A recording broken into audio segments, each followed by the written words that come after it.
Mina into engizama ukuyisho ukuthi uwena obambe i-success yakho kuleyo nto yakho leyo oyizamayo lapho. Yabo, leyo nto yakho leyo wena usuyiblockile manje ngenxa yokuthi wena u-attached kuma-results ayo, ufuna ukuyibona ishintsha yenza ngale ndlela ofuna ngayo. Kanti awuboni ukuthi lokho kukwenza ukuthi ube kwi-negative vibration.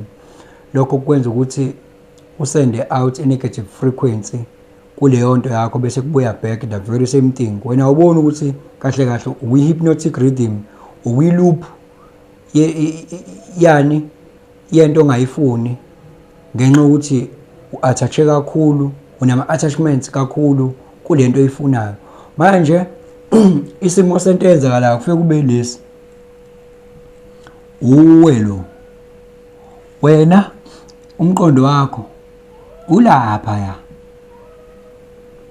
yabo, ulapha umqondo wakho ufuna ukubona le nto yenza ngale ndlela ofuna ngayo.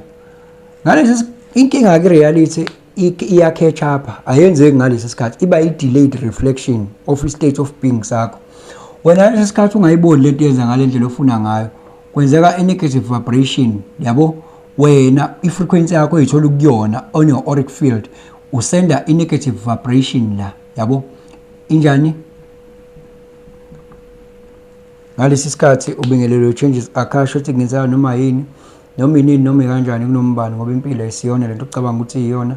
Possibilities are infinite in the universe. Your own consciousness is your own limitation. Kukude lapho esisuka khona futhi kukude lapho esiya khona. Beka phansi umoya ungatatazeli, uyabona. Yabo lento le auric field yakho le energetic field yakho le, yabo, le electromagnetism yakho le seyi negative, sewu negative, isuke isi-raw material njengamanje ekulethe eyenzani oyisenda out to i-outcome, yabo, bese ibuya back futhi kuwena as what, as ama-negative results.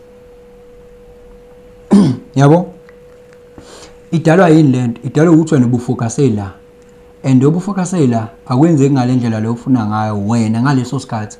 Lokho bese kukukhandela a-negative frequency state of being esiwu-negative kuwena, and then kubuye back ama-results anjani a-negative. Bese ubona ngazi ukuthi lento yenzayo ayenzeki.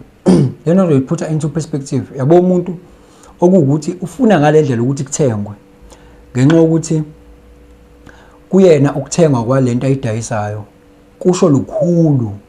Mhlambe kusho ukuthi uzolala edlile noma kusho lukhulu. Is not about nje ukuthi kumele kuthengwe nje kuphela, kodwa behind lo transaction there's a lot. So makunga